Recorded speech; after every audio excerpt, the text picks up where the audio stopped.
ఏపీలో 3 పార్టీల మధ్య పొత్తు కుదిరింది. ఇప్పటికే అభ్యర్థుల్ని ఖరారు చేశాయి. అయితే అభ్యర్థుల లిస్టు చూస్తే షాక్ అవడం ఖాయం. ఎందుకంటే అంతటా బాబు మార్క్ కనిపిస్తుంది. కూటమిలో 3 పార్టీలున్నా అంతటా తనవారే ఉండాలన్నట్లు బాబు రాజకీయం సాగుతుంది. వాస్తవానికి బాబు పాలిటిక్స్ అంతా తన కోసమే అన్నట్లు ఉంటాయి. ఇప్పుడు అదే జరుగుతుంది. తన వారిని చాలా మందిని బీజేపీ జనసేనలోకి దిగ్విజయంగా పంపించారు. జనసేనకు 40 సీట్లైనా దక్కుతాయని భావించారు.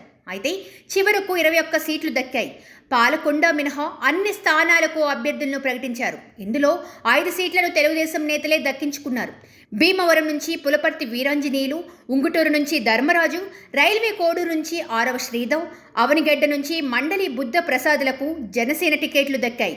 పాలకొండ టికెట్ కూడా నిమ్మక జయకృష్ణకు కేటాయించినట్లు తెలుస్తుంది. అలాగే చంద్రబాబు నాయుడు వదిలిన పురంధేశ్వరి సారథ్యంలో బీజేపీ పూర్తిగా టీడీపీగా మారిందని ఆమె అభిప్రాయం వ్యక్తమవుతుంది. చంద్రబాబు నాయుడు వదిన పురంధేశ్వరి సారథ్యంలో బీజేపీ పూర్తిగా టీడీపీగా మారిందని ఆమె అభిప్రాయం వ్యక్తమవుతుంది.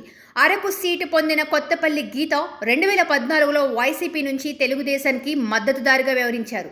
అరకు సీటు పొందిన కొత్తపల్లి గీత 2014లో వైసీపీ నుంచి గెలిచి తెలుగుదేశం మద్దతుదారుగా వ్యవహరించారు. ఇప్పటికీ ఆ పార్టీతో సంబంధాలే ఉన్నాయి. అనకాపల్లి నుంచి పోటీ చేస్తున్న సీఎం రమేష్కు కూడా టీడీపీ అనే ముద్ర ఉంది. దాడులను తట్టుకునేందుకు అప్పట్లో బీజేపీలో చేరారు. చంద్రబాబు చెప్పినట్లే ఆయన చేస్తారని, ఇప్పటికీ మంచి సంబంధాలు ఉన్నాయనేది ప్రత్యేకంగా చెప్పనక్కర్లేదు. ఇక బుద్వేల్ నుంచి పోటీ చేస్తున్న బొజ్జ రోషన్న 5 ఏళ్లుగా తెలుగుదేశం నియోజకవర్గ ఇన్ఛార్జ్. టికెట్ కోసం టీడీపీ ఆయనతో పార్టీ మార్పించింది. కాయకలూరు నుంచి పోటీ చేస్తున్న కామినేని శ్రీనివాస్ 2014 ఎన్నికల సమయంలో తెలుగుదేశం నుంచి వచ్చి గెలిచి మంత్రి అయ్యారు. ఆ తర్వాత పార్టీలో కనిపించలేదు. 2019లో పోటీ కూడా చేయలేదు. టీడీపీతో పొత్తు ఉండటంతో ఇప్పుడు మళ్లీ బీజేపీ తరపున పోటీ చేస్తున్నారు. ఇక విజయవాడ పశ్చిమ నుంచి పోటీ చేస్తున్న సృజనా చౌదరి టీడీపీ మనిషి అని చెప్పాల్సిన అవసరం లేదు. జమ్మలమడుగు ఆదినారాయణ రెడ్డి కూడా 2019 వరకు తెలుగుదేశం ప్రభుత్వంలో మంత్రిగా ఉన్నారు.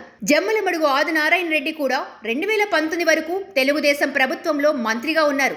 ఇప్పుడు బీజేపీ తరపున రంగంలో ఉన్నారు. జనసేన బీజేపీ నేతలను మెసేజ్ చేసి తమ పార్టీ వారికి తమ అనుకూలకు టీడీపీ అధిష్టానం టికెట్ ఇప్పించుకుంది. అయితే వీరంతా కలిసి ఎన్నికల తర్వాత టీడీపీలో చేరనున్నట్లు తెలుస్తుంది. చంద్రబాబు స్కిల్ స్కామ్లో ఇరుక్కుని అరెస్ట్ అయిన తర్వాత బీజేపీకి పూర్తిగా లొంగిపోయారన్న ప్రచారం జరిగింది.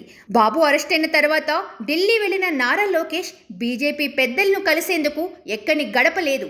అంతలా ప్రయత్నించినా చివరకు కిషన్ రెడ్డి పురంధేశ్వరి లాబింగ్తోని అమిత్ షాను లోకేష్ కలిశారు. అప్పట్లో లోకేష్ అమిత్ షాతో భేటీ కావడం రాజకీయంగా ప్రాధాన్యతను సంతరించుకుంది. ఆ భేటీలోనే టీడీపీని బీజేపీలో విలీనం చేయాలన్న ప్రతిపాదన తెరమీదికి వచ్చిందన్న ప్రచారం జరిగింది. అదే సమయంలో జనసేన పార్టీ అధ్యక్షుడు పవన్ కళ్యాణ్ కూడా ఢిల్లీ వెళ్లారు. బీజేపీలో జనసేన విలీనం చేయాలని బీజేపీ పెద్దలు పవన్ను అడిగినట్లు తెలుస్తుంది. అలాగే పవన్కు కేంద్ర మంత్రి పదవిని కూడా ఆఫర్ చేసినట్లు సమాచారం. పవన్ కూడా చంద్రబాబును బీజేపీకి దగ్గర చేసేందుకు చేయాల్సిందంతా చేశారు. ఆ తర్వాత బాబు అనారోగ్యం కారణం చూపి బెయిల్ రావడం, ఢిల్లీ వెళ్లడంతోనే మరోసారి 3 పార్టీల కూటమి ఖాయమైంది. కానీ టీడీపీని విలీనం చేస్తేనే పొత్తు ఉంటుందని మోడీ, అమిత్ షా తేల్చి చెప్పారని సమాచారం. చంద్రబాబు టీడీపీని విలీనం చేయాలనే దానిపై ఆలోచించుకోవడానికి సమయం కోరడం వల్లే బీజేపీతో పొత్తు ఆలస్యమైందని ప్రచారం జరిగింది. మరోవైపు రాష్ట్రంలో స్కిల్ స్కామ్, అమరావతి భూ కుంభకోణం, ఫైబర్ నెట్ ఇలా అనేక అవినీతి కేసులతో చంద్రబాబు ఉక్కిరిబిక్కిరి అయ్యారు. వీటి నుంచి బయటపడాలంటే బీజేపీ పార్టీ అండ తప్పదని భావించి టీడీపీని విలీనం చేసుకునేందుకు అంగీకారం తెలిపినట్లు తెలిసింది.